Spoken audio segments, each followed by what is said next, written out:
Bienvenidos a Historiar. Este podcast fue creado y producido por la ASAI, Asociación Argentina de Investigadores de Historia. Un podcast sobre historia argentina, latinoamericana y mundial. Acompáñanos en este recorrido por el pasado para pensarnos en el presente.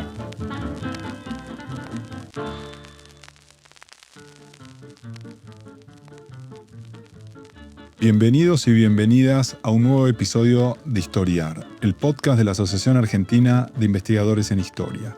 Soy Gabriel Entín y voy a conversar con Carlos Marichal sobre la historia de la deuda externa en Argentina y América Latina. Marichal es profesor en el Colegio de México y uno de los principales referentes en la historia económica de América Latina. Tiene muchísimos artículos y libros que constituyen una bibliografía imprescindible para entender problemas económicos clave en el continente. La deuda, las crisis financieras, las bancarrotas, las depresiones, la globalización. Voy a nombrar 3 libros de Marichal. Historia mínima de la deuda externa de América Latina, 1820-2010, editado por el Colegio de México en el 2014. Y este libro es una versión abreviada de un siglo de crisis de deuda en América Latina desde la independencia hasta la Gran Depresión, 1820-1930, publicado en Princeton en 1989. Otro de sus libros es La nueva historia de las grandes crisis financieras, una perspectiva global, publicado en 2010, y su último libro es Historia mínima de la globalización moderna y contemporánea de 2024. Bienvenido, Carlos, al podcast Historiar. Bueno, muchísimas gracias. Yo encantado de estar en Historial y conectando con Argentina.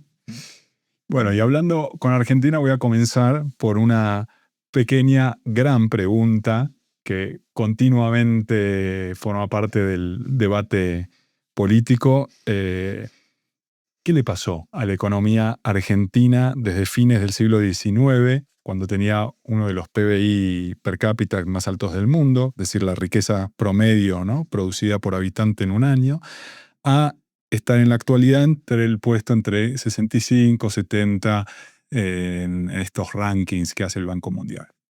Bueno, Gabriel, esto es la pregunta del millón, ¿no? Todo el mundo se pregunta, ¿qué es lo que pasó con Argentina? Y puede haber múltiples respuestas al respecto. Para alguien que trabaja historia económica, me parece que la primera respuesta sería que Argentina tenía un par de motores fundamentales, y más de 2, entre 1870-80 hasta 1930 y pico. El primero era obviamente ese tremendo boom exportador, que empezó con lana, pero luego fue sobre todo cereales y carne. En ningún país tenía un boom parecido, en realidad, en América Latina. Uruguay le seguía, pero no era comparable realmente.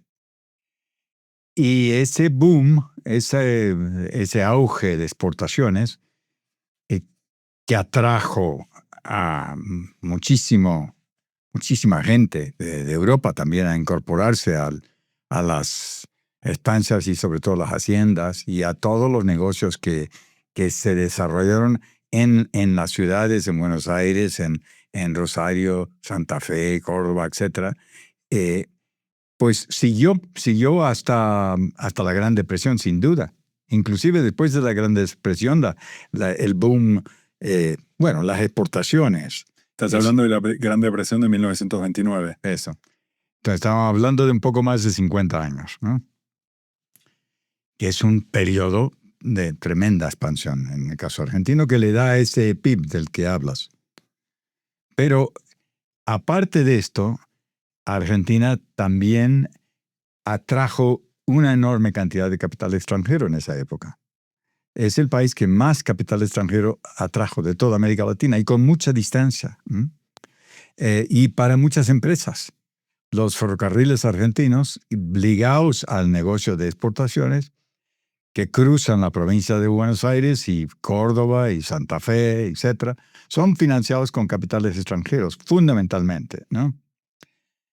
Y fueron enormes. Las empresas ferrocarrileras británicas en Buenos Aires son las más grandes empresas que se cotizan en la Bolsa de Londres, solo superados por la Shell y la British Petroleum. No había empresas ferrocarrileras inglesas comparables a la Great Southern, la Buenos Aires Gran Sur, la Buenos Aires, que se fusiona con el Oeste después de la crisis de la Beta. El Central, el Buenos Aires Pacific, son unas empresas colosales. Todo esto desde fines del siglo XIX. Todo es desde los años, sí. Algunas empiezan en el 60, pero llegan a gran tamaño desde los 80, 90, ¿no? Y van a seguir operando todo ese periodo y van a dar una rentabilidad permanente de alrededor del 6% por año. Entonces, un inversor británico que invertía en un ferrocarril inglés en Argentina tenía 6% al año desde 1870 hasta 1930. 50 años, no, 60, constantemente. Esto era algo singular, notable, ¿no? Solo algunas de las grandes empresas norteamericanas tenían ese tipo de rentabilidad. Bueno, luego otras como algunas petroleras, etcétera, pero varía. Pero son enormes empresas, muy eficientes, ¿no? Y luego hay otras inversiones en Argentina. Por ejemplo, en los tranvías, ¿no? Las mayores empresas de tranvías en América Latina se crean a partir de 1900 en esa época. La Anglo, que era muy conocida, ¿no? Que era anglo-belga, ¿no? Y ese fue fundamental en la expansión de la ciudad de Buenos Aires, en convertirlo en una gran metrópoli. Entonces, el boom de las exportaciones impulsa el desarrollo de ferrocarriles y impulsa el desarrollo urbano y a través de empresas como la Anglo, las empresas eléctricas, también financiadas con capital extranjero, ¿no? Pues crea una metrópoli que es número 2 del continente americano en 1914, después de Nueva York. Buenos Aires era una metrópoli muy importante, muy moderna, el primer metro de América Latina, ¿no? Las redes de comunicación interna, sea metro, sea tranvías, sea las mismas líneas de ferrocarriles que salen. Entonces, estás hablando de cómo se traduce esta riqueza en términos prácticos, en este caso infraestructura, urbanización. ¿Y qué sucede después de la crisis del 29? Bueno, tengo que agregar que aparte de esto se crea una infraestructura industrial importante. También, gran parte en la Ciudad de México, de Buenos Aires, pero también en Rosario y otros puntos. Porque los molinos de harina de Bongeborn en 1914 producen 1 millón de toneladas al año. Son las más grandes de Sudamérica, ¿no? Y la refinería de azúcar de Rosario era una tremenda refinería que se crea a partir de los 80 con el apoyo de la banca Tornquist, que era el gran banco industrial. La industria de carnes, todas estas empresas, salvo la Sancinena, son extranjeras, ¿no? Sancinena, en la que Tornquist también había apoyado mucho. Le llamaban la negra en esa época. Es una empresa industrial, agroindustrial, si se quiere, pero muy grande, ¿no? Y luego la industria vitivinícola. Entonces tienes también no solo el desarrollo urbano, sino industrias de todo tipo, vinculados con esa expansión tremenda agrícola, ganadera, pero es también urbana, industrial, ferroviaria, etc. Se combinan una serie de factores que atraen miles de inmigrantes de Europa, ¿no? En esa época, el único país que compite con Argentina en ese aspecto es Brasil. Pero la cantidad de la mano de obra que llega a Argentina, los profesionales también que llegan, es superior. Se va desarrollando una sociedad bastante parecida a la europea, ¿no? En ese periodo. Y eso continúa hasta la Gran Depresión. Pero en la Gran Depresión tampoco se paró, sino que disminuyó en su crecimiento. Entonces, ¿qué pasó con la Gran Depresión? Uno, obviamente bajaron las exportaciones, pero con el Tratado Roca-Rinsemen en algunos aspectos se siguió manteniéndose un nivel, pero más bajo. Sector de cereales. Bueno, la Gran Depresión baja el consumo en Europa, baja también algo de la producción. Voy a hacer un paréntesis. ¿Por qué es relevante este tratado Roca-Runciman? Es relevante porque Argentina logró con ese tratado que se mantuviera una cuota importante del mercado británico para las carnes argentinas. Y eso permitió que hubiese ingresos de divisas importantes. Los ingresos, lo que les importaba más era que esas divisas sirvieran para pagar los dividendos de las enormes empresas ferroviarias, la de Anglo también, y todas las demás inversiones que tenían el Banco de Londres, Río de la Plata y muchas empresas. Y con la crisis del 29 había peligro de que se suspendiera las remesas. Argentina sigue remitiendo por el tratado ese. Y a nivel de la deuda externa, al que llegaremos, Argentina no suspende pagos. En parte por el tratado Roca-Runciman, porque sigue pudiendo conseguir un excedente de exportaciones importantes. O sea, en los primeros años de la Gran Depresión son difíciles, pero Argentina lo logra sortear. En realidad mejor que muchos otros países latinoamericanos. Bien. Se instala entonces en una senda que sigue siendo un poco la misma de antes, pero a un nivel más bajo. La tasa de crecimiento de la economía argentina va a bajar mucho. Y entonces si logra sortear bastante bien la crisis del 29, ¿qué es lo que sucede, ¿no? de ahí en adelante? ¿O cómo ves vos qué sería una especie de declive de ese auge económico desde desde mediados del siglo XIX hasta el 30? Sí, es un declive y no es tan perceptible inicialmente. Uh-huh. Ese es uno de los problemas que se plantea. Cuando empieza un declive, pero que es constante, inicialmente no se percibe. La reacción entonces de la sociedad y del Estado muchas veces es limitada, porque piensan que va a seguir la cosa y en algún momento va a remontar. No hay un ajuste demasiado fuerte en el primer momento. Hay intentos, como con Pinedo después del 30, con algunos proyectos de industrialización, etc. Pero en esencia se piensa que se continuará con el gran proyecto exportador, orientado hacia afuera. Pero se notan problemas. Por ejemplo, las empresas de carne van a tener una baja. No es que sigue todo igual. Las empresas cerealeras también, ¿no? Se trata poco a poco de orientar la economía hacia el mercado interno, pero no es una cosa drástica, porque todo el mundo está esperando que regrese la época de auge, ¿no? Uh-huh. El problema es que no regresa. Entonces, la economía sigue, no se ve que no se desploma, pero sí va bajando, ¿no? Ese declive, las inversiones extranjeras se acabaron. Eso que había sido un motor muy importante. Y se incorpora mucha más gente, ¿no?, al mercado de trabajo, la población crece, ya llegamos al peronismo y sin ese financiamiento externo empieza, ¿no?, a hacer una economía que depende bastante más de su mercado interno, ¿no?, y de la industrialización interna. Sí, pero es una industrialización que no avanza muy rápidamente. Tenía una base importante, pero una parte estaba ligada a la economía de exportación. Y esa está sufriendo. El azúcar, las refinerías de azúcar, todas las empresas vinculadas al sector exportador, ¿no? Y hacer la transición para ellos es bastante difícil. Hablo del Banco Tonquis porque era el gran banco industrial independiente y tuvo enorme cantidad de problemas en esa época. No obstante, siguen, ¿no? Pero ya no hay impulso, ¿no? La cantidad de gente que entra al mercado de trabajo es absorbido, sí, en una parte importante por las nuevas industrias que se empiezan a desarrollar en esa época. Son en su mayoría pequeñas y medianas. El nivel tecnológico es bajo, ¿no?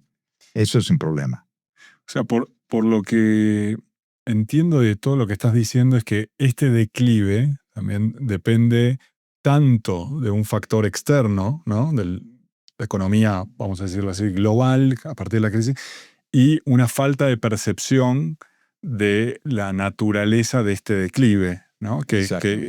Ahora, ¿qué rol juega la deuda? Ahora, ya metiéndonos en este tema, ¿es importante, no es tan importante para explicar lo que este descenso de la economía? No, en la Argentina no tiene mucha importancia porque la deuda se siguió pagando. Ningún otro país siguió pagando. Solo hubo 2 ejemplos que países que sí siguieron pagando, porque todos los demás suspendieron pagos en 1931, 32, 33. Todos los países latinoamericanos, excepto Argentina. ¿Y eso fue beneficioso o no? Pues habría que discutir el asunto. Desde el punto de vista de la reputación financiera de Argentina, era bueno. Pero como no había inversión extranjera, entonces, ¿qué capitales iba a atraer? Sí, Argentina paga, es un buen deudor. Como muchas veces se dice mal deudor, desde el 31 hasta el 47, Argentina es un buen deudor, ¿no? O sea, no tiene la reputación del default crónico. No, para nada, ¿no? Actual. Y entonces es difícil decir que eso fue perjudicial en ese periodo, ¿no? Ahora yo quería introducir un elemento chiquito. Eso de la falta de percepción de la necesidad de un cambio estaba instalado también en la mente de los dueños de las tierras. En Argentina, el sector propietario de haciendas y estancias es uno de los grupos más fuertes, ¿no? Más importantes, más tradicionales, ¿no? Y estaba muy vinculado a la gran banca. Argentina tenía el sistema bancario más importante de América Latina. Pero es un sistema muy orientado al campo y a las hipotecas y a todo lo que es la inversión en tierras, no a la industria. Esas pobres industrias que se desarrollaron a partir de los 30 tienen que autofinanciarse en general. No tienen mucho apoyo bancario. Los bancos extranjeros ya estaban entrando en decadencia, ¿no? Y los bancos estatales, Banco de la Nación, Banco de la Provincia de Buenos Aires, Banco Hipotecario Nacional, Banco Hipotecario de la Provincia, todos los bancos oficiales de la provincia, están muy ligados al tema tierra y propiedad, porque esos bancos estaban acostumbrados a que esa propiedad les daba y mantenía su valor y tenía rentabilidad. Pero la rentabilidad está bajando. Entonces esos bancos siguen operando, pero la rentabilidad está bajando. Entonces esto va a crear problemas. Y la clase terrateniente no hace un ajuste. Cree que va a volver la época de la prosperidad de la economía de exportación. Están convencidos, tenía que ser, porque Argentina ya era la potencia agrícola ganadera del mundo, bueno, de Sudamérica, ¿no? Y entonces siguen aferrados a este tema. Eso hace un sistema bancario muy esclerótico, que no se mueve, ¿no? No se adapta. Y eso va a crear problemas, yo digo, especialmente para las nuevas empresas, ¿no? Para el sector. Para la industrialización. Para la industrialización. Y luego podemos decir que ya con Perón, ¿qué pasa? Pues la solución que ofrece Perón es el Estado. El Estado va a intervenir y va a impulsar la economía, ¿no? Lo cual tenía sentido porque no había ya motores fuertes de impulso a la economía. Y Perón tenía la ventaja de que en los años 40 se estaban acumulando los libras esterlinas en Inglaterra. Y se pensaba que Argentina tenía un respaldo financiero importante, ¿no? Y él se cree también que Argentina es una potencia y que con un papel fuerte del Estado ya todo empiezan todas las industrias, las grandes industrias y empresas estatales, ¿no? Sí, pero en realidad lo que él hace es sobre todo apoyar a más que empresas estatales, que había algunas empresas, grandes empresas que estatiza. Por ejemplo, ferrocarriles, ¿no? Claro, y las estatales que venían de antes, ¿no? Había muy pocas. Bueno, YPF, petróleo. Era muy pequeña. YPF no era muy grande, ¿no? Pero él le mete, decide que va a dinamizar ¿con qué? Pues usando esas libras esterlinas. ¿Y qué hace? Paga 100% del valor de los ferrocarriles británicos, ¿no? ¿Por qué? No sabemos. Porque era absurdo. El valor en mercado de los ferrocarriles estaba como en 40% y él paga 100%. E igual pasó con el teléfono, ITT. E igual pasó con la deuda externa. Él nacionaliza, elimina buena parte de la deuda externa, pero lo paga a oro, ¿no? Cuando nadie estaba pagando. Eso porque tenía todas las libras esterlinas acumuladas en el Banco de Inglaterra y los ingleses estaban felices. Decían, no, mira, te eliminas la deuda, pero nos pagas a 100, ¿eh? México, Brasil y los demás países estaban negociando su deuda externa, que habían suspendido pagos en el 31, y lo estaban negociando a precios muchísimo más bajos. Cuando el Perón nacionalizó los ferrocarriles, la medida parece, desde el punto de vista política nacionalista, atractiva, sobre todo para él. ¿Por qué? Porque al nacionalizarlos, al poco tiempo, duplicó el número de trabajadores en ferrocarriles. Eso pasa de 100,000, más o menos 110,000, a 200 y pico mil. 100,000 personas nuevas que tienen empleo. De esta gente que, bueno, algunos han llegado de fuera. 100,000, ¿qué es? Pues son más de 500,000 de votos. ¿Por qué? Porque todos los familiares del que tiene un nuevo empleo en ferrocarriles van a votar Perón, ¿no? Eso está claro. Entonces es una operación que desde el punto de vista del nacionalismo económico suena mucho y desde el punto de vista de política electoral es fantástica. Pero desde el punto de vista de la eficiencia de la empresa y de las finanzas del gobierno es un desastre. ¿Y hay alguna relación entre la institucionalidad democrática y los golpes militares, los distintos golpes militares que tuvo la Argentina en el 30, en el 55, en el 60, hasta el golpe, la dictadura en el 76, que afecten directamente a la economía de una manera particular y que cambie esa historia de declive progresivo a declive más abrupto, o no necesariamente la institucionalidad, democracia, dictadura incide tanto en la economía? Pues es el golpe del 30, el golpe del 43, el golpe del 55, el golpe del 66, el del 69, 70, Levingston, Lavanus, etc., ¿no? La cantidad de golpes es muy impresionante, ¿no? Y eso es notorio que tiene una influencia, sobre todo en generar inquietud, digamos, a nivel psicológico de la sociedad. Se genera una gran inquietud sobre el futuro, ¿no? Ahora, que eso influyera directamente sobre la economía es una buena pregunta, pero habría que mirar en cada caso hasta qué punto, ¿no? Por ejemplo, el golpe del 30, ¿hasta qué punto influyó? Pues no me parece muy claro que influyó. En el 43 está en plena Segunda Guerra Mundial, ¿no? Y Ramírez y los demás que están en el gobierno no tenían un proyecto económico muy claro. Y no creo que eso influyó mucho, ¿no? La elección de Perón sí, porque va a cambiar muchas coordenadas. El 55 ya es otro tema. Cada uno tiene su particularidad, y para los historiadores... El 76, ¿no? Después como... Bueno, eso ya es a palabras mayores, ¿no? Eso sí. Sí. Porque ahí sí el Estado se utiliza, ¿no? Como digamos, para justamente toda esta economía que depende del Estado, la privatización de la deuda estatal, en fin. Es un desastre eso. Martínez de Hoz decide poner en marcha un proyecto de privatizaciones y de especulación financiera combinado, ¿no? En definitiva, digamos, entonces para lo que fuiste, digamos, explicando a través de esta respuesta es la necesidad de un largo plazo para entender un problema tan importante como la deuda. ¿Cuándo comienza la deuda en América Latina? ¿Por qué comienza? ¿Cuáles son digamos, el contexto que está detrás de lo que podríamos llamar, ¿no?, los orígenes de la deuda en el continente.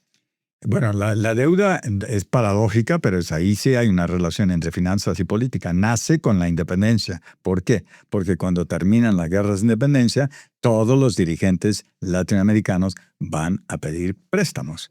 ¿Por qué? Bueno, en buena medida porque estaban en quiebra.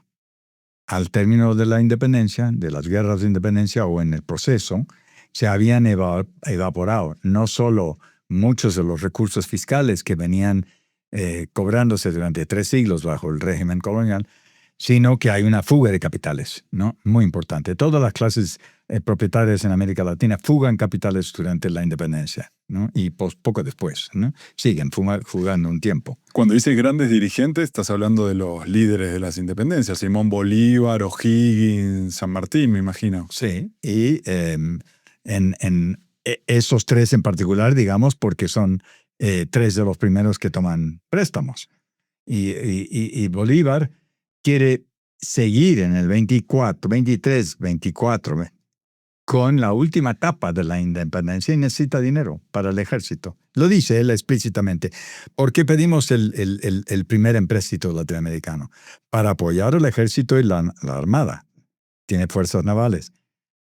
Dice, se necesita el préstamo en Londres, ¿no? Y manda a Francisco Seo, su vicepresidente, a Londres, y él negocia negocia suministro de armas, municiones, pólvora, cañones, uniformes, todo para apuntalar el esfuerzo final de Bolívar en la construcción no solo de la Gran Colombia, sino ya extendiéndose a Perú y a Bolivia.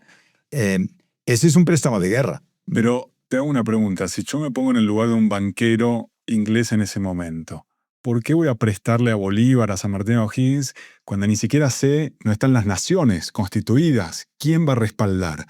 No hay una nación, ni siquiera conocían los nombres de los países que se estaban formando. Entonces, ¿cuál es ese sujeto político que va a respaldar? Bueno, yo te voy a devolver el empréstito. ¿Por qué alguien haría en Londres una movida tan arriesgada? Bueno, esa es una buena pregunta.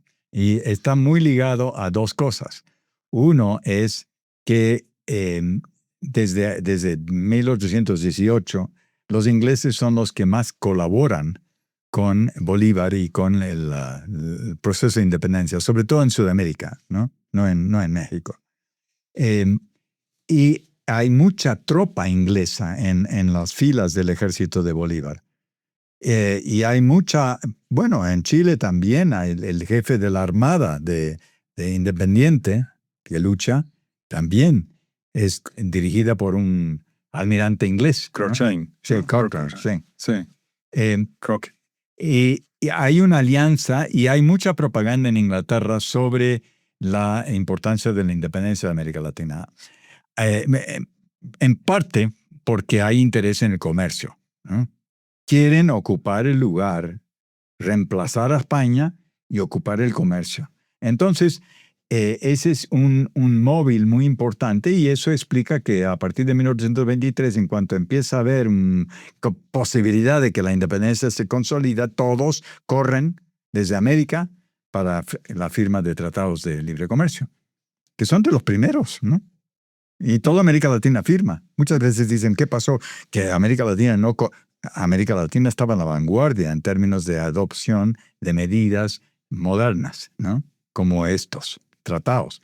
La segunda factor es que en Londres, entre el 20 y 25, hay un boom especulativo enorme post-guerras napoleónicas. La gente, los inversores en Inglaterra, que no eran solo ingleses, hay muchos de otras partes de Europa, pensaron que la prosperidad regresaba. Y hay una especulación tremenda. Y hay una multiplicación de empresas extraordinaria. Todos a caballo de la revolución industrial que en Inglaterra está ya con mucha fuerza. Pero se crean burbujas porque se crean muchas empresas. Y en el caso de América Latina no solo es el atractivo de la independencia o del comercio así en abstracto, es el oro y la plata.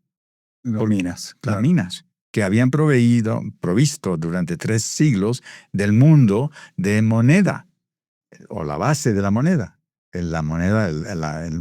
El peso de plata era la moneda circulante más importante de todo el siglo XVIII.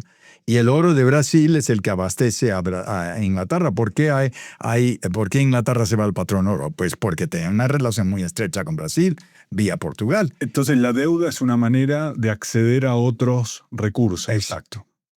Uh-huh. Una herramienta no solo económica, sino también política. Una herramienta económica y política, exactamente. ¿Y qué sucede entonces? ¿Devuelve San Martín, Bolívar, O'Higgins, en México, Iturbide? ¿Qué pasa con esa primera deuda? Bueno, las cotizaciones subieron mucho hasta diciembre de 1825, ¿no? Y en ese momento, por diversos motivos, hay una crisis en Londres y empieza a caer el comercio, y las casas comerciales que tenían relación con América Latina pues empiezan a tener problemas muy serios. Estos son comerciantes banqueros, más que bancos así fuertes, ¿no? Comerciantes banqueros metidos en el comercio con América Latina. El comercio empieza a bajar y muchas casas bancarias quiebran y los ingresos de las nuevas naciones bajan inmediatamente. El sistema fiscal de todos los países latinoamericanos era débil. Y entonces siguen los defaults, los primeros defaults de la historia, ¿no? A lo que se suman las guerras civiles, ¿no? También en las propias guerras civiles. Guerras y entre naciones, Brasil y Argentina, claro. ¿no? Intervenciones, España trata de conquistar México en el 29 de vuelta, y van al default y suspenden pagos, y durante 25 años América Latina va a estar en default. Toda excepto Brasil.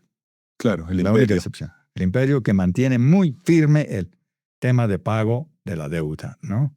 Entonces prácticamente hasta mediados del siglo XIX no vuelve a haber préstamos, y comienzan, ¿cómo sigue esta historia de la deuda en la segunda mitad del siglo XIX, América Latina? Bueno, el 50 que marca el inicio de la globalización económica internacional, porque el comercio empieza a ganar terreno en todo el mundo, pero especialmente en el mundo atlántico. Las tasas de crecimiento del comercio desde 1850 en adelante es 5% por año. Nunca se había visto eso antes, pero sostenido. Y luego, después de la crisis del 73, va a seguir a 4% hasta la Primera Guerra Mundial. Es una época de globalización económica, ¿no? Y América Latina entra muy cómodamente, no todos los países. Eso siempre en América Latina es cuáles países entran y cuáles no al nuevo auge de globalización. Y son básicamente Brasil, Cuba, Perú, Argentina y Chile. Que vuelven a pedir préstamos. Sí, pero ¿por qué? Porque tienen un boom de exportaciones de mercancías. Cuba se vuelve el mayor exportador de caña de azúcar, Brasil el mayor exportador de café, Perú el guano, plus algo de algodón y lanas de la sierra, azúcar. Cuba, que todavía pertenecía a España. Cuba está financiando a España, ¿no? Claro. Bueno, sus guerras.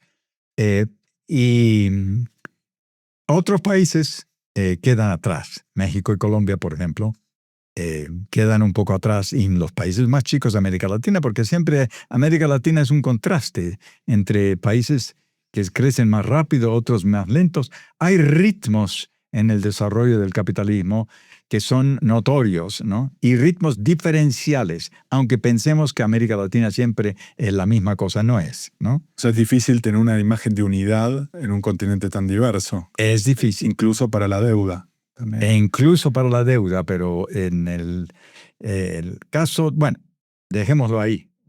Vamos a hacer una pausa y volvemos después del anuncio. Este es el podcast de ASAI, la Asociación Argentina de Investigadores en Historia. Te invitamos a asociarte y a seguirnos en las redes, en Twitter, en Facebook, en Instagram. Podés encontrar toda la información sobre la asociación en nuestra página, asai.org.ar. Te esperamos todos los sábados con un nuevo episodio de Historiar sobre los grandes temas de nuestro pasado, abordados por especialistas e historiadores profesionales de manera rigurosa y cordial. Seguimos con nuestro episodio de hoy. Continuamos conversando con Carlos Marichal sobre la historia de la deuda en América Latina y en la Argentina. Carlos, decías antes que era difícil tener una imagen de unidad sobre la historia de la deuda en el continente. Argentina en este cuadro es una excepción, cumple más bien una regla, pensando no solo en el siglo XIX, sino también en el XX. Pues en el siglo XX, si miramos lo que ya habíamos hablado, Argentina no correspondía con el patrón entre 1930 y 1947, porque pagó la deuda y los demás estaban en suspensión de pagos. Después de la Segunda Guerra Mundial, ningún país tomó mucha deuda. Ningún país de América Latina tomó mucha deuda. Dependían de recursos internos para autofinanciarse, lo cual creaba muchos problemas, muchos obstáculos, etc. ¿Por qué no toman deuda? Porque eso estaba más, digamos, el dinero volcado a la reconstrucción de Europa. Esa es la principal razón.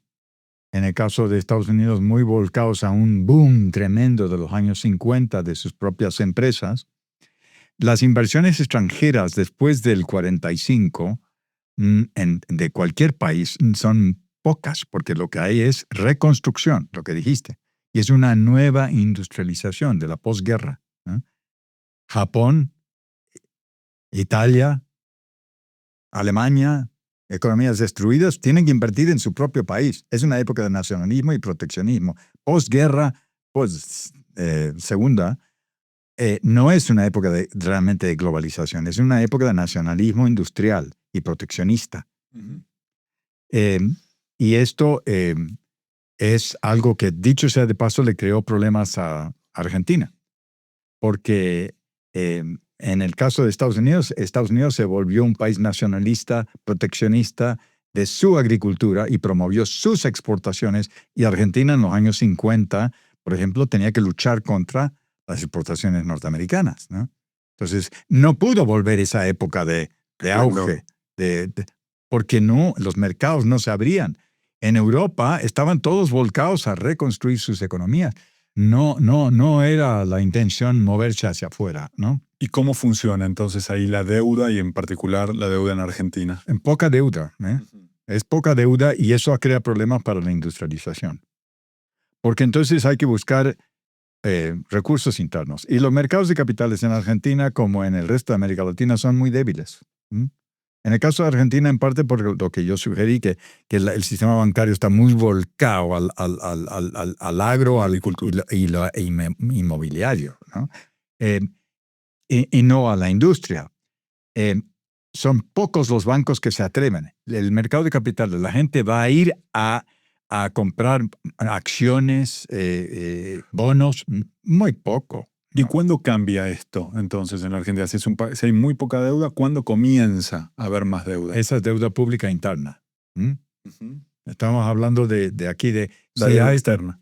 Si hablamos de deuda externa, en esta época hay poca, pero desde los años 60 en Argentina y en el resto de América Latina empieza a haber un poco de deuda por parte de agencias internacionales multilaterales. Banco Interamericano de Desarrollo se crea en 1960, el Fondo Monetario se empieza a volcar hacia América Latina, pero ahí es más bien en operaciones de rescate y de control, ¿no? Banco Mundial sí empieza a invertir o dar créditos a mediano plazo, ¿no? Pero es básicamente la banca multilateral. Hay poca banca privada internacional que esté invirtiendo o dando crédito, dando préstamos, ¿eh? Están más volcados todavía a esta etapa de industrialización, los gloriosos 30 que se dice en Francia, etc. Uh-huh. Y no va a ser hasta los años 70, concretamente el año 73, que la cosa cambia. ¿En Argentina o en todo el continente? En todo el continente. ¿Por qué? Por la guerra en Israel, que crea un problema muy grave, porque en ese momento los países productores de petróleo, especialmente árabes, pero OPEP empieza a funcionar entonces, levantan el precio del petróleo enormemente. Y esto lo hacen en medio del inicio de una recesión. Se está llegando al final de los glorios 30. gloriosos 30. Se está llegando al final de esa época de recuperación industrial tan fuerte posguerra. Entonces, ya la tasa de rentabilidad en América Latina, en Estados Unidos, en Europa, está bajando. Encima de eso viene el aumento del precio del petróleo. Eso ahonda la recesión, ¿no? Uh-huh. Vienen ahí reacciones nacionalistas como la de Estados Unidos con Nixon. Y que sale del patrón oro, ¿no? Del acuerdo del Bretton Woods, ¿no? De paridad $35 la onza, ¿no? ¿Y eso qué consecuencias prácticas tiene para el continente? Bueno, ese inicialmente no tiene tantas consecuencias, pero todo el combinado del auge del precio del petróleo y este factor van a crear una nueva situación financiera. Van a facilitar los movimientos de capitales, porque en realidad lo que hace Estados Unidos es empezar a moverse hacia un libre movimiento de capitales, ¿no? Pero muy lentamente, ¿no? Y los bancos dicen, esta es la nuestra. ¿Y por qué? Porque los bancos, los países árabes que han acumulado gran cantidad de petróleo del 73, 74, 75, enorme cantidad, no saben qué hacer con ellos. Entonces van y lo depositan en los bancos de Nueva York, de Londres, de París, de Japón. Y los bancos grandes, Morgan City, todos, dicen, bueno, ¿qué vamos a hacer con este dinero? Tienen muchos dólares acumulados. Tienen muchos dólares porque el petróleo se paga en dólares, ¿no? Uh-huh. Y las tasas de interés en Estados Unidos, Europa, Japón están muy bajos, están 2%. Entonces salen a buscar mercados para aumentar esa rentabilidad. Exactamente, ¿no? Salen a buscar mercados. ¿Y qué pasa ahí? Pues que tienen clientes, especialmente en América Latina. Porque hay una demanda de mantener el nivel de crecimiento que se había empezado a lograr en los 60s en América Latina. La industrialización ya estaba avanzando, pero topaba y necesitaba pasar a otra fase de una industrialización más avanzada, ¿no? De industrias de bienes de equipo, de electricidad, de petróleo, más avanzados, ¿no? Ya no la pequeña y mediana empresa, no la ligera, y tampoco los negocios que venían de las inversiones extranjeras, como las automotrices que se habían metido. ¿Y cómo lograr ese salto industrial para mantener el crecimiento? Ya el mercado está abastecido de textiles, de alimentos, de bebidas. Bueno, pasemos a otra etapa, ¿no? De producción de bienes intermedios e inclusive bienes de capital, si se puede. Pero ¿cómo lo vamos a financiar? Sigue habiendo el mismo problema. Los mercados de capitales en América Latina son muy débiles, ¿no? Las bolsas, ¿no? Entonces, en este momento hay una oferta de capitales de la banca internacional. ¿Y quién puede tomar esos préstamos? Me imagino que esto también cambia con los militares, con los golpes militares. Bueno, en una primera etapa, todos los países latinoamericanos, todos toman estos préstamos, ¿no? Y todos los dictadores que empiezan a aparecer en Brasil, fue el golpe en el 64. Geisel está en el poder en el 74 y toma préstamos y préstamos y préstamos, ¿no? Bueno, en el caso de Argentina va a esperar hasta el 76 con Videla, pero en Perú los generales progres toman préstamos. ¿Y todos lo utilizan para lo mismo? La mayoría lo usan para impulsar un proceso de industrialización, modernización. No solo industrialización, también hay proyectos eléctricos, energéticos, hidroeléctricos. En toda América Latina es un momento de muchos proyectos, pero impulsados por el Estado. Uh-huh. Estados en general controlados por dictadores. Son regímenes militares. Unos un poquito más progresistas como el peruano, los demás no. ¿Y qué hacen? Todos estos generales impulsan las empresas estatales y ponen a la cabeza, en el caso de Argentina, de Ceiba o de YPF o de todas las empresas estatales, a generales. Ellos están muy contentos porque están impulsando un proyecto de desarrollo estatista. Yo lo llamaría capitalismo de Estado. Ahora, ¿hasta qué punto va a llegar eso? No, y va, me imagino, acompañado de un fenómeno que no hablamos hasta ahora, que es la inflación. Vos viviste en Argentina, estabas haciendo tu doctorado en la Universidad de Harvard y viviste precisamente entre el 1973 y 1977. Esto que estás contando, ¿cuáles son tus recuerdos sobre esa experiencia en que se pasó desde Perón, Cámpora, Isabel, Videla, la dictadura? ¿Cómo recordás esos años y sobre todo tu época ahí de estudiante haciendo un doctorado, ¿no? En historia económica. En realidad, yo llegué a Argentina desde Bolivia, porque había agarrado una beca cuando estaba en Harvard para hacer la tesis de doctorado. Y tenía la idea de ir a Argentina. Tenía esa idea porque había estado trabajando en estudios latinoamericanos y me había casado con una argentina en 71. Y ella era hija de un arqueólogo muy conocido de Argentina y yo le prometí que íbamos a volver y que mi tesis doctoral le iba a hacer allá.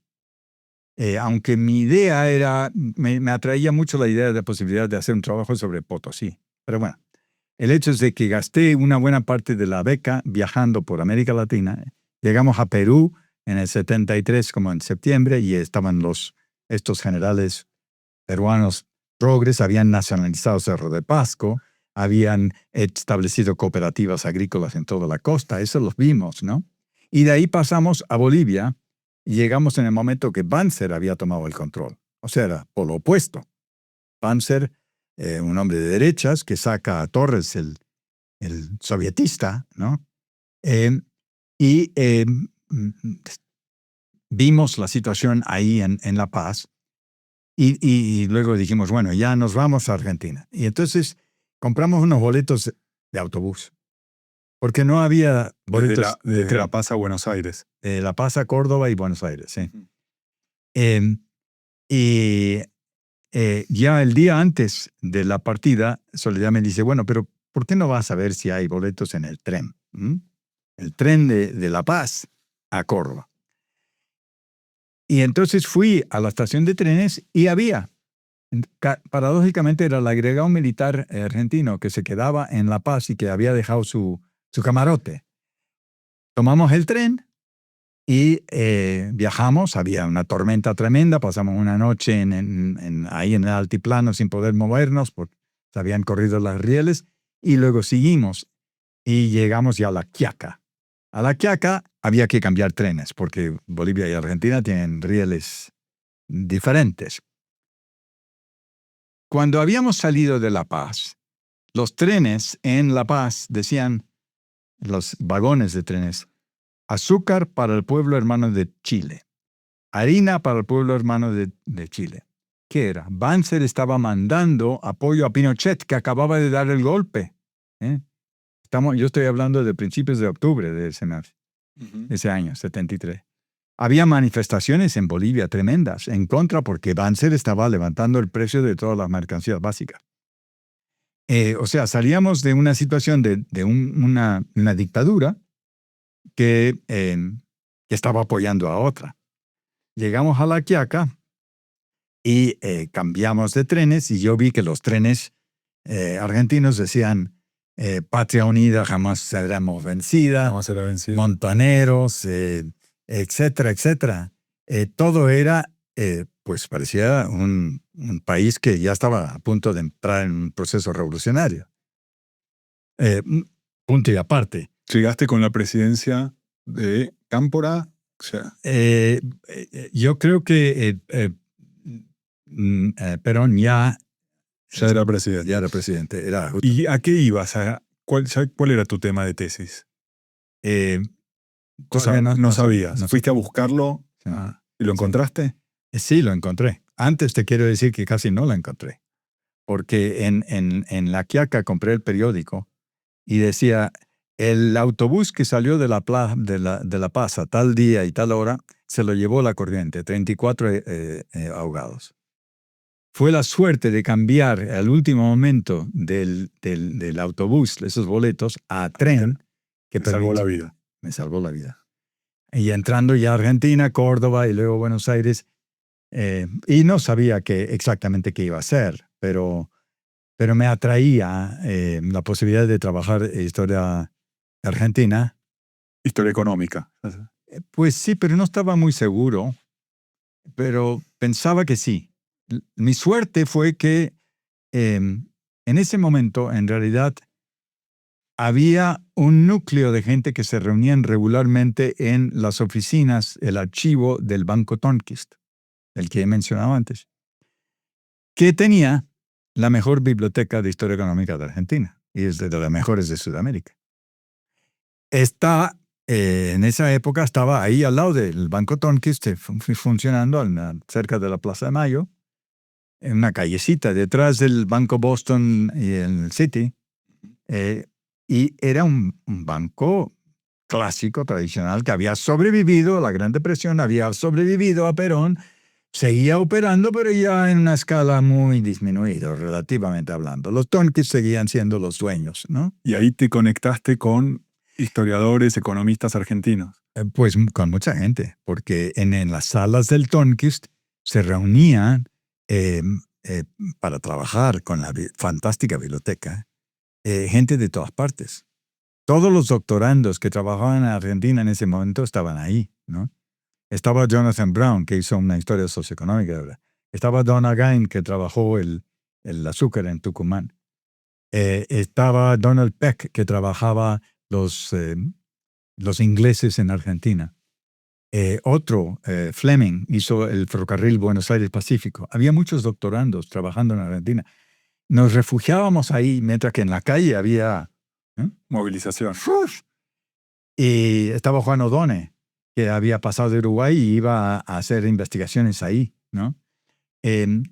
Y de vez en cuando aparecían otras personas. O sea, toda una red intelectual muy estimulante para el trabajo de... Y en mi caso, yo me interesé tanto en esa biblioteca que encontré fabulosa, que hice una guía, ¿no?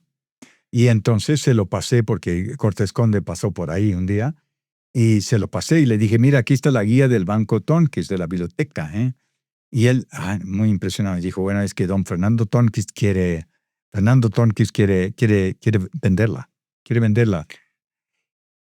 Se salvó porque Cortés Conde y Gallo tomaron ese informe y se lo llevaron al Banco Central. Primero hablaron con Tornquist y fueron con el Banco Central, y el Banco Central dijo, lo absorbemos nosotros, ¿no? Pero esos días para mí fueron maravillosos, meses, trabajando en la biblioteca, excepto cuando salía a la calle. Y en la Plaza de Mayo, a la tarde, a las 5, saliendo de trabajar ahí, y yo iba a tomar el metro al lado, veía los Ford Falcons que salían del Ministerio de Bienestar Social. Todos, a la tarde, a las 5 de la tarde, y los veías, y hasta con los fusiles. Ya estamos en el 75 y después el golpe, ¿no? 76. Ya es López Rey. O sea, las AAA y después... Claro. Y era una experiencia política, una educación política, pero pasando de un momento de un revolucionario que parecía que todo iba para adelante, la JP, los Montoneros, la ERP, todos los grupos trotskistas, era una cosa increíble, los kioscos de Buenos Aires de la época, era fascinante. Compraba yo todo esto y leía, me informaba. Y luego la paradoja es que yo estaba metido estudiando, mientras que la juventud estaba en la calle, ¿no? ¿Y sentiste el cambio drástico a partir del 75 y después el golpe del 76? Sí. Con López Rega todo cambió, ¿no? Porque ya el peligro de estar en la calle era tremendo, ¿no? Y te fuiste en el 77 y terminaste tu tesis en Harvard, que fue sobre qué finalmente el trabajo. Finalmente lo hice sobre las inversiones inglesas y francesas en Argentina, de 1870 a 1930. Ese periodo me fascinó. Y era un poco historia de empresas también, ¿no? Pero yo tenía de directores al profesor Parry y al profesor Womack, y yo estoy convencido que ni uno ni el otro leyó la tesis, pero te aprobaron. me aprobaron. Ya para ir terminando y volviendo al tema de la deuda y la inflación, de la que Sí. casi no hablamos, y ya metiéndonos en el siglo XXI. Argentina estuvo esta gran crisis, ¿no? del 2001, de la deuda, que se declaró el default. ¿Hasta qué punto ahí, y con tu historia esta de largo plazo, esta crisis forma parte de la historia larga de la deuda del 2001? ¿Es algo distinto? ¿Está o no relacionada con el proceso de hiperinflación en la Argentina tras la dictadura con Raúl Alfonsín? ¿Cómo lo ves? Yo creo que la crisis del 2001 es bastante original, bastante singular.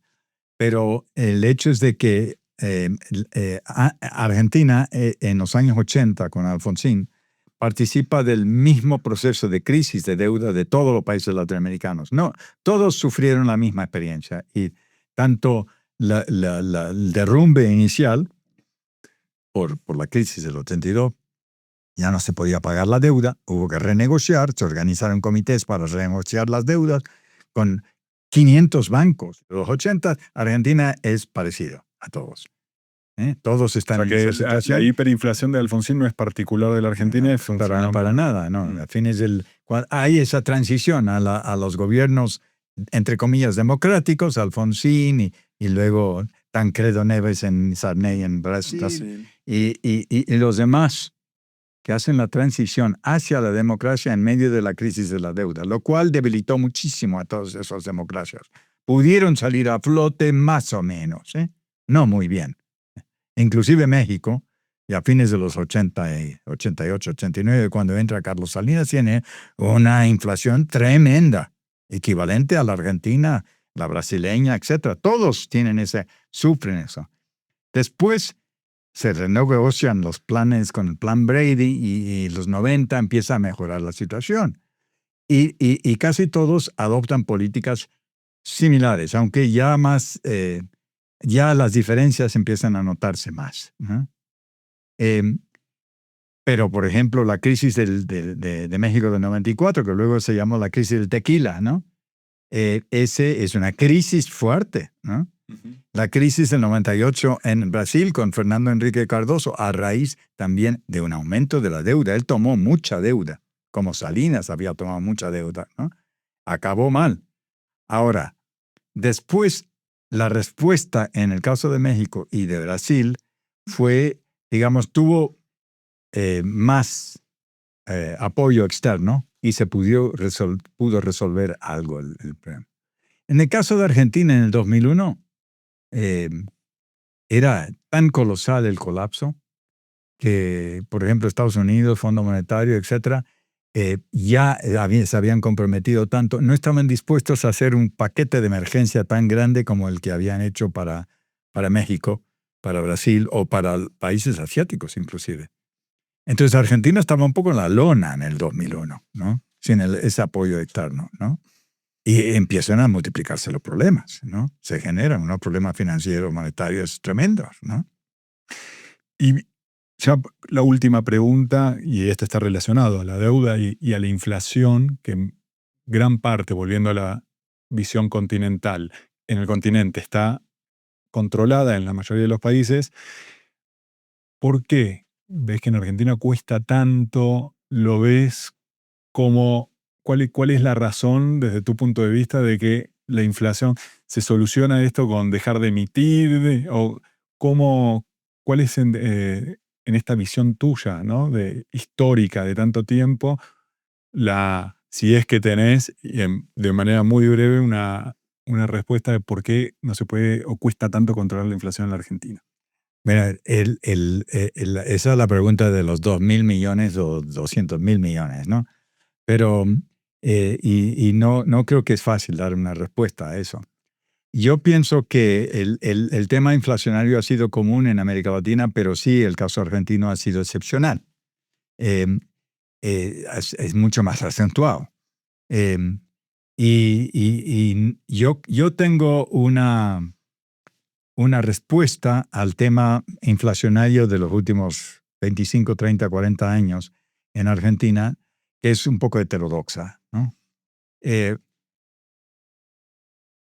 Por una parte, obviamente, las políticas gubernamentales fueron deficientes en cuanto al control del gasto, etc. Con Menem, por ejemplo, en los 90, que parecía que todo iba muy bien con un dólar fijo de peso, tomaron las provincias una enorme cantidad de deuda, creó unos desquicios tremendos. Es muy desordenado. Pero después la inflación se acentúa y ha seguido. Y sí es cierto que desde el 2000 Argentina mantiene una reputación de un país inflacionario. Y con razón. ¿Pero por qué? Aquí yo creo que hay un elemento también que influye, que es psicológico. Hay una gran incertidumbre en Argentina de la mayor parte de la población sobre el futuro y sobre el valor de su moneda, ¿no? Y entonces, desde hace 40 o más años, no se confía en la moneda nacional, en el peso. Y eso le hace unos problemas tremendos al Banco Central y al gobierno. Porque, ¿qué pasa? La gente, sector humilde, compra dólar, porque eso es el valor seguro y lo ponen debajo del colchón. Y la gente de clase media, media arriba y muy arriba, saca. Hoy en día Argentina tiene 400.000 millones de dólares de capital privado fuera. Que es uno de los más altos, si no, ¿no? Es uno de los más altos. Con un país con una población muy inferior a la de Brasil y México. O sea, es una enorme cantidad de capital fuera. No se invierte en Argentina, se mantiene fuera. ¿Por qué no crece Argentina? Porque ese dinero está fuera, nadie invierte. ¿Y por qué no invierten? Porque no se fían del peso, ¿no? Entonces no es un fenómeno estrictamente monetario. No, es un fenómeno, a mí me parece. Por eso hay tantos psicoanalistas en la Argentina que podrían ayudarnos a controlar la inflación, pero no. La inseguridad es tremenda. Muchísimas gracias, Carlos, y nos vemos la próxima semana con un nuevo episodio de Historiar. Muchas gracias a ti.